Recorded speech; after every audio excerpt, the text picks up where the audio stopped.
शिव महापुराण की कथा कहती है, शिव का दर और शिव का घर जाते रहना चाहिए। शंकर भगवान के मंदिर, शंकर भगवान की चौखट पर शंकर भगवान को एक लोटा जल समर्पित करने, शिव के द्वार, शिव की चौखट तक जाते रहना चाहिए, जाना चाहिए।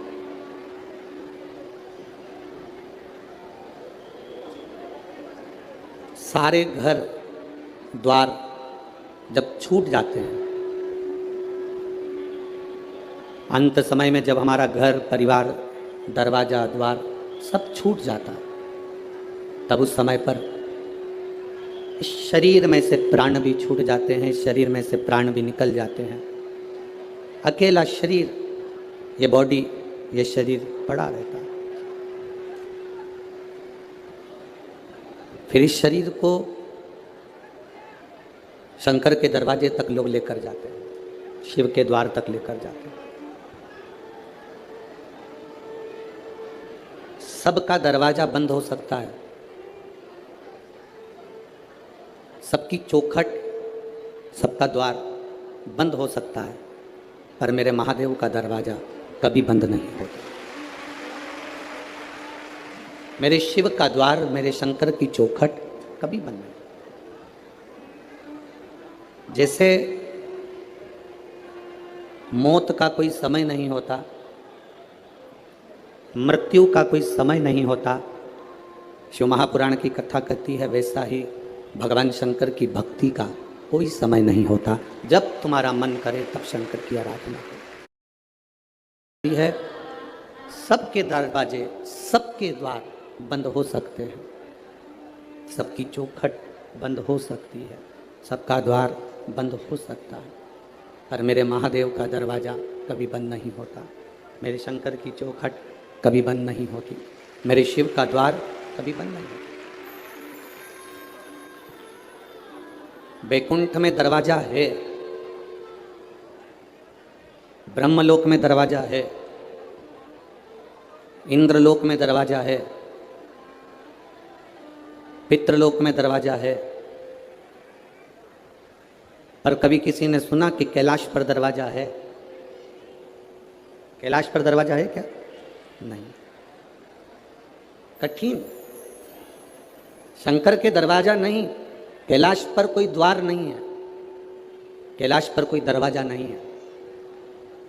किसी ने महाकाल बाबा से पूछा, देवाधिदेव महादेव से पूछा कि वैकुंठ में दरवाजा लगा हुआ है, इंद्रलोक में दरवाजा लगा है, ब्रह्मलोक में दरवाजा लगा है, केवल एक कैलाश ऐसा है जहां पर दरवाजा नहीं लगा है। आप भी अपना दरवाजा क्यों नहीं लगवा लेते? आप भी द्वार क्यों नहीं लगवा लेते? भगवान शंकर ने कहा, माता और पिता एक ऐसे होते हैं जो कभी भी दरवाजा लगाकर नहीं सोते हैं। बुजुर्ग माता पिता अपना दरवाजा खोल कर सोते हैं कि कौन से बेटे को, कौन सी बहू को, कौन से पोते को, कौन सी बेटी को, किसको हमारी कब जरूरत पड़ जाए तो हमारा दरवाजा खुला के खुला रहे। ये द्वार बंद ना किया जाए। माता पिता का जैसे कमरा, माता पिता का घर, माता पिता का द्वार बंद नहीं होता। बेटा कैसा भी है, पिता उसको गले से लगाता ही है, वो पिता है। एक पिता के दो पुत्र हैं।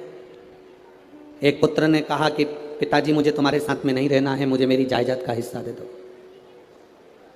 मैं आपके साथ रहना नहीं चाहता, मेरी जायदाद का, मेरी प्रॉपर्टी का हिस्सा दो, मुझे यहाँ से जाना। पिताजी ने बेटे को समझाया कि जायदाद का हिस्सा लेकर करेगा क्या, बर्बाद हो जाएगा, मत ले हिस्सा। नहीं नहीं, मुझे चाहिए। पिता ने जायदाद का हिस्सा दे दिया। अपनी प्रॉपर्टी के 3 हिस्से करे, एक अपने छोटे बेटे को, एक अपने बड़े बेटे को। एक हिस्सा पिता ने अपने पास में रखा। छोटा बेटा जायदाद का हिस्सा लेकर शहर चले गया। शहर में गया तो उसके बहुत सारे मित्र बन गए, बहुत मित्र।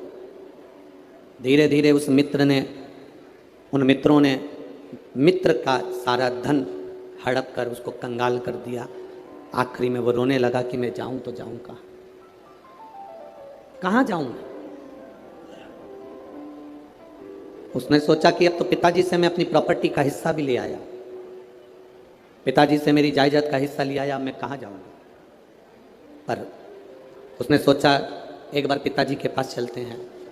8 साल के बाद बेटे को बाप की याद आई, पिता की याद आई, 8 साल के बाद। और बेटे को याद आई, पिता के पास में गया। पिताजी खेत में काम कर रहे थे, फसल लगा रहे थे। बेटे ने देखा पिताजी फसल लगा रहे हैं, पिता की दृष्टि बेटे पर पड़ गई। पिता दोनों हाथ फैला लिया, बेटा आकर अपने पिता के गले से लग गया। बेटे ने कहा, पिताजी मेरी पूरी प्रॉपर्टी सब समाप्त हो गई, मेरा धन पूरा चले गया, आप मुझे चिल्लाएंगे नहीं। पिता कहते हैं, धन चले गया कोई बात नहीं, प्रॉपर्टी चली गई कोई बात नहीं, पर मेरा बेटा मेरे पास आ गया, इससे बढ़कर कोई धन नहीं।